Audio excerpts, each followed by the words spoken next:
अर्थ प्रकार सीखने की विधि और अधिगम के 10 ऐसे सिद्धांत जो हर एक प्रकार के टेट में पूछे जाते हैं, या सी टेट का एग्जाम हो, या बिहार टेट का हो, या यूपी टेट का हो, या डब्ल्यू टेट का हो, ये किसी भी टेट का एग्जाम अगर आप लिख रहे हैं दोस्तों, तो ये अधिगम पर आधारित ये क्वेश्चन अधिकतर पूछे जाते हैं। तो welcome, good morning all dear friends. If you are new to this channel then subscribe and press the bell icon. So let start the video. दोस्तों, इस क्लास में हम अध्ययन करेंगे कि अधिगम की क्या विशेषता होती है, अधिगम के सिद्धांत, प्रयास व त्रुटि के सिद्धांत, सामाजिक अधिगम या प्रश्नात्मक अधिगम के सिद्धांत, चिन्ह अधिगम क्या होता है, समीपीय सिद्धांत क्या होता है, सीखने की विधि क्या है, क्लासिक अनुबंध का सिद्धांत क्या है, और अंतर्दृष्टि सूझ का सिद्धांत क्या है, क्षेत्र का सिद्धांत क्या है, ये पुनर्बलन का सिद्धांत। ये 10 टॉपिक आज हम डिस्कस करेंगे, तो वीडियो के अंत तक बने रहें।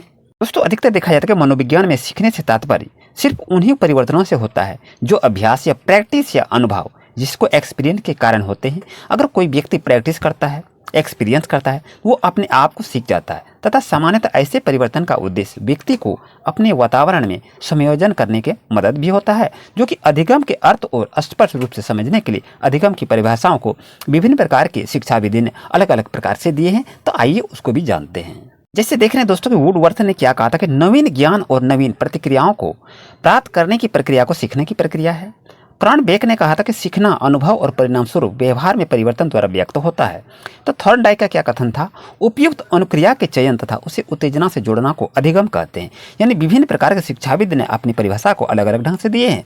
पील का कहना था कि अधिगम व्यक्ति में एक परिवर्तन है जो उसके वातावरण के परिवर्तन के अनुकरण में होता है। दोस्तों, आप जान रहे हैं कि अधिगम किसे कहते हैं, आइए उसके बारे में जानते हैं। तो सर्वप्रथम अधिगम की विशेषता के बारे में थोड़ा सा जान लेते हैं कि अधिगम सीखने की सामान्यतः विशेषता क्या क्या होती है।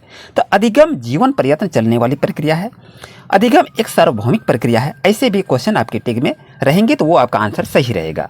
अधिगम उद्देश्यपूर्ण व लक्ष्य निर्देशित करता है और अर्जित व्यवहार की प्रकृति अपेक्षाकृत अस्थायी होता है। अधिगम अनुभवों का संगठन है, सीखना अनुकूलन है। यदि ऐसे ऐसे पॉइंट आपके आंसर में देखने को मिले तो वो आंसर आपके लिए सही रहेगा। अगर यहाँ से बात करें कि अधिगम वातावरण एक क्रियाशील की उपज है, अधिगम व्यक्ति के सर्वांगीण विकास में सहायक होता है, बिल्कुल सही है। तो सीखना भी विवेकपूर्ण होता है और अधिगम व्यक्तित्व व सामाजिक दोनों भी हो सकता है। दोस्तों, अब आते हैं कि सीखने की विधियां क्या क्या है। मेथड ऑफ लर्निंग, तो किसी भी विषय पाठ को सीखने के लिए जिस प्रविधि का उपयोग किया जाता है उसे सीखने की विधि कहा जाता है। आप कॉपी कलम को खोलें और इसको जरूर एक नोट बना लें। क्वेश्चन लिखिए फर्स्ट में कि सीखने की विधि क्या है या सीखने की विधि किसे कहते हैं। तो आंसर लिखिए, किसी भी विषय पाठ को सीखने के लिए जिस प्रविधि का उपयोग किया जाता है उसे सीखने की विधि कहा जाता है। तो दोस्तों, सीखने की कई विधियां होती है, उससे हम प्रमुख प्रकार से हम देखते हैं और उसके बारे में भी अध्ययन करेंगे। तो अध्ययन का अर्थ होता है कि प्रकार, सीखने की विधि, अधिगम के सिद्धांत, meaning, type, method and theory of learning. अगर दोस्तों बात करें कि अविराम विधि तथा विराम विधि क्या होती है। सामान्यतः जब सीखा जाने वाला विषय काफी लंबा तथा कठिन होता है तो विराम विधि का उपयोग किया जाता है। दोस्तों, यहाँ से भी ऐसा क्वेश्चन पूछा जाता है, सामान्यतः जब सीखा जाने वाला विषय काफी लंबा तथा कठिन हो तो हम किस विधि का उपयोग करेंगे, तो हम विराम विधि का उपयोग करेंगे। तो अविराम विधि से श्रेष्ठ मानी जाती है विराम विधि। तो इसे जरूर याद रखें एक नज़र से, ये काफी महत्वपूर्ण है। परंतु जब सीखा जाने वाला विषय छोटा हो तथा रटने वाला हो तो उसे हम अविराम विधि बेहतर मानी जाती है, इसको भी याद रखें। अगर दोस्तों यहाँ से पूछा जाए कि किस विधि द्वारा पढ़ने से अधिक समय तक याद रहता है, तो विराम विधि द्वारा सीखा गया पाठ सामान्यतः अधिक दिनों तक याद रहता है। यानी विराम विधि से अगर आप पढ़ेंगे, सोच समझकर पढ़ेंगे तो आपको अधिक दिनों तक याद रहेगा। अगर आप रट के पढ़ेंगे तो आपको अधिक याद नहीं रहेगा, क्योंकि पाठ को सीखने के दौरान मस्तिष्क में बने स्मृतियां चिन्ह को सुदृढ़ होने का मौका विश्राम अवधि में ही मिल जाता है। इसलिए विराम विधि से अगर आप सीखते हैं तो आपको अधिक लंबे समय तक याद रहेगा, इसे जरूर याद रखें। दूसरी पॉइंट की बात करें कि विराम विधि द्वारा सीखने में व्यक्ति में मानसिक थकान उत्पन्न नहीं होता है। यदि आप विराम विधि से अगर आप सीखेंगे किसी भी क्वेश्चन को तो आपके दिमाग में थकान नहीं होगा। तो याद रहे दोस्तों कि विराम विधि का उपयोग अधिक समय तक याद करने के लिए प्रेरित रहता है, थकान उत्पन्न नहीं करता है। तो आपसे क्वेश्चन ऐसे भी पूछे जाएंगे क्योंकि उसे बीच बीच में विश्राम मिल जाता है, इसलिए विराम विधि याद करने की सबसे उपयुक्त विधि मानी जाती है। दोस्तों, अगर बात करें कि पूर्ण विधि तथा अंश विधि क्या है, whole method and part method, ये क्या है इसके बारे में देखेंगे। यदि अधिगमकर्ता किसी पाठ को शुरू से अंत तक एक साथ पढ़कर सीखता है तो इसे पूर्णविधि कहता है, क्योंकि शुरू से अंत तक जो आप पाठ पढ़ेंगे याद करेंगे उसको पूर्णविधि कहता है, यानी होल मेथड का यूज किया है।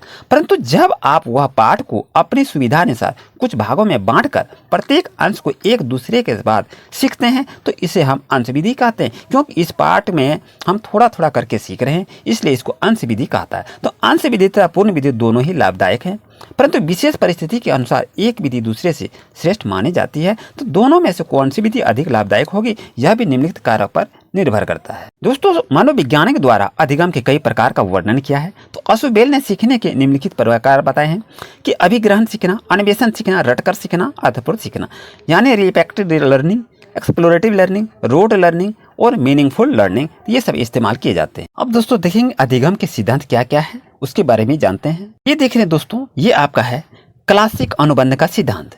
तो प्रयोग किस पर किया था, कुत्ते पर किया था। तो किसने किया था उसको बारे में भी देखेंगे।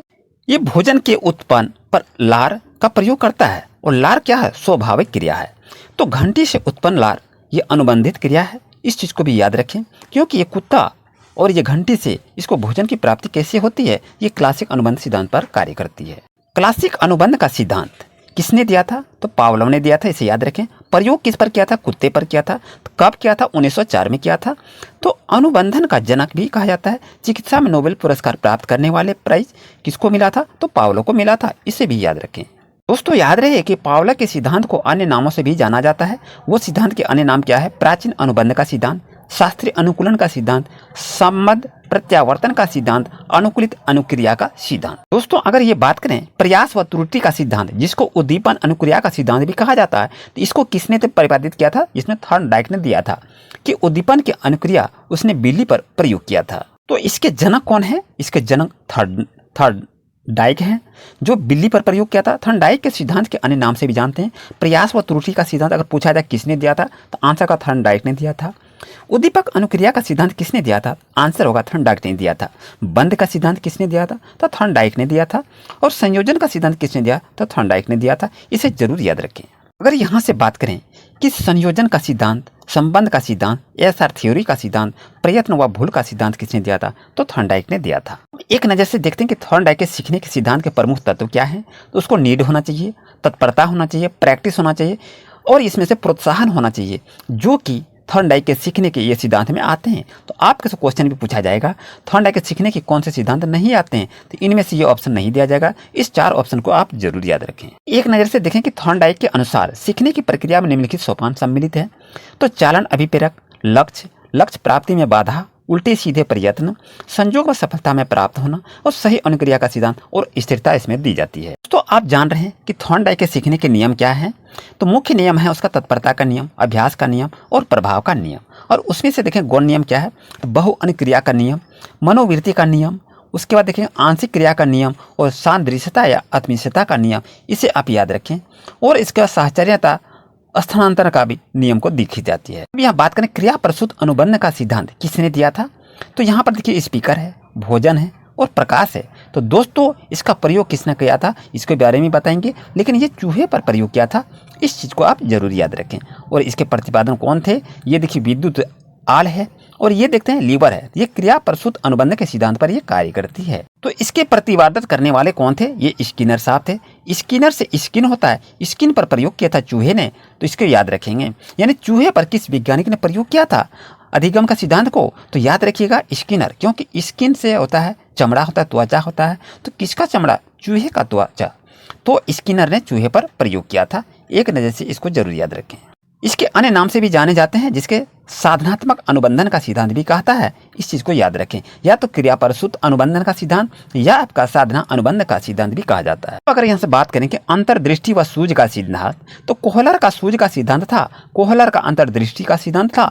जो ये देख रहे हैं कि ये केले पर निर्भर है, और यहाँ पर देखेंगे चिंपैंजी बैठा हुआ है, और ये देखिए लेने के लिए ललायित होता है। ये किस प्रकार ये काम करते हैं, इसके बारे में भी आप देखेंगे। इसका अन्य नाम क्या था, गेस्टलवाद का सिद्धांत भी है, इसको याद रखें।